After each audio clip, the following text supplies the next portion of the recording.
Nag-inuman, nagkainitan, nag-escalate quickly sa saksakan. Pagkalipas ng halos 6 na taon, natuntun din sa wakas ang suspect sa pagpatay na naganap sa Malaparaisong Isla ng Boracay. Sa Malaparaisong Isla ng Boracay, naganap ang isang krimen noong May 3, 2017. Ang biktima, kinilalang si Jemar Waquez, 34 years old. Hindi makapaniwala ang amang si Mang Pedring sa sinapit ng anak.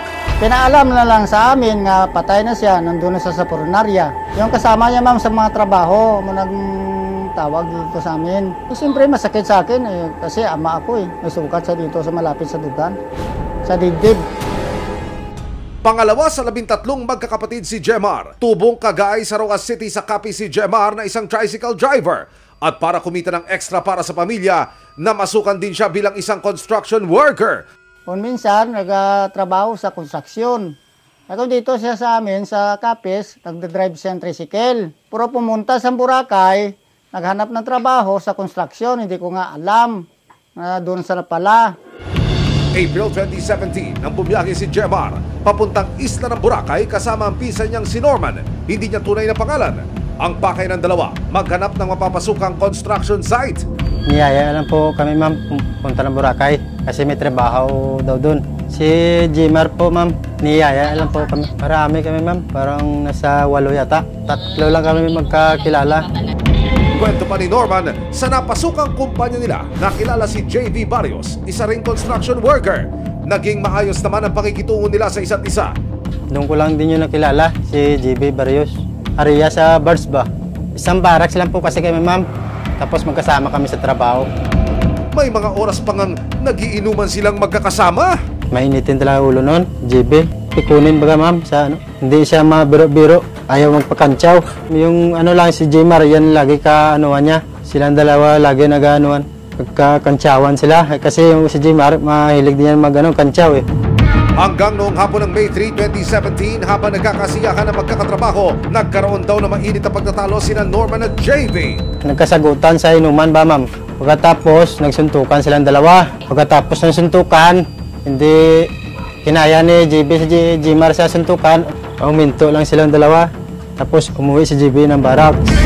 Doon na, kumuha na ng kutsilyo. Stainless ma'am na mahaba. Binalikan niya si Jemar ma'am sa inuman. Yun, pagbalik doon sa inuman, tinawag niya si Jemar sa kabilang kalsada, ma'am. Doon sa madilim. Yun, pag punta ni Jemar sa kanya, yun, sinaksak bigla. Hindi na nakita ni Jemar kasi madilim na po. Isang saksak sa dibdib ang kumitil sa buhay ni Jemar. Nagsampa ng kasong pagpatay si Mang Pedring laban kay JV, pero agad na tumakas ang suspect na si JV. October 2, 2017, ibinaba ng Regional Trial Court Branch 6 ng Kalibo, Aklan ang warrant of arrest laban kay JV Barrios para sa kasong pagpatay. Pero ang suspect hindi na muling natagpuan. Isang lalaki ang nakita ng mga otoridad sa social media na tila kahawig ng suspect na si JV Barrios. Pero iba ang pangalan ng lalaki. Siya si John Mendoza sa social media. Isang mukha, magkaibang katauhan. Sino ka dyan?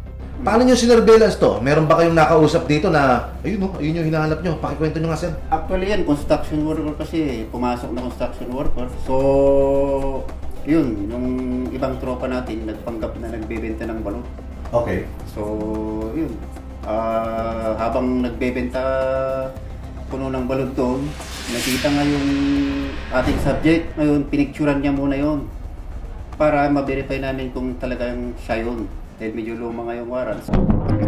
Inanmanan siya ng mga otoridad hanggang sa makumpirma na ang lalaki na nakita nila sa social media na si John Mendoza. Siya ring suspect na si JV Barrios. Identity reveal, booking ka ngayon! Colonel, ang binabanggit ho, ayon sa initial na impormasyon nag-iba ng pangalan nitong suspect. Bakit niyo ito ginawa? Siyempre, para i-hide niya yung kanyang identity. Para hindi siya mahanap. Wala na rin sa Boracay ang suspect kundi nasa Arayan, Pampanga na. Pero tulad sa Boracay, nagtatrabaho pa rin siya ngayon bilang isang construction worker. Agad na ikinasa ng CIDG, DSOU ang paghuli sa suspect. Okay, from here, takbo tayo ng Pampanga, Arayat. Katabi nitong 588 shopping mall na to, construction site, nandito ang target. Sa likod ang daanan yan, pupunta kayo sa kabilang Kasi yung luti na yan, lusutan yan eh. Lusutan po ito. At bali, iikot po kami. Ikot. Huwag tayong, huwag tayong bukso lahat na parang lahat tayo nandun. Sa pakikipagtulungan ng foreman ng construction site, hindi na nakapalag at nadakipagad ang suspect na si JB Barrios alias John Mendoza. JB Barrios, may mga karapatan ka, karapatan mong manahimik, no? Pag sa walang kibo, ano man ang pwede mong sabihin ay maaaring gamitin, pabor o laban sa iyo sa anumang korte. Sa panayam ng resibo sa suspect, self-defense lang daw ang nangyari noon. Namin ko naman po yun, pero lahat po yun ay self-defense lang po naman. Suntukan po kami, hindi naman po ako sa kanya dahil ang laki niya po eh. Kahit anong suntok ko sa kanya, hindi talaga kahit patulogin. Suntukan lang po sana, kaso pinagtulungan po nila ako, tumakbo po ulit ako. Tsaka bumalik po ako, dala po akong patalim. Eh yung pumulot po siya ng bato, malaking bato na ipapalo sa akin, nasalag ko po. Sabay nasaksak ko po siya. Yun po, nagtakbo na po ako. Hindi yan totoo, ma'am. Kasi siya ang kumuha ng kutsilyo doon sa barracks, ma'am. Tapos si Jimar, nandun lang yun sa inuman, nandun lang nakaupo. Pagbalik ka doon sa inuman dahil na Jimar, may kutsilyo na sandala. Walang dala yun si Jimar na bato o ano man. Dinala sa Camp Crame si JB.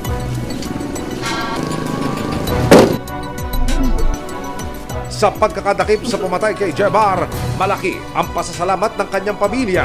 Masaya po kaya nabigyan na yung justisya pagkamatay ng beyaw ko. Dapat na sa kanya mahuli siya, makulong habang buhay. Mabibigyan hustisya na rin daw ang kanyang pagkamatay. Masaya, nabigyan ng justisya.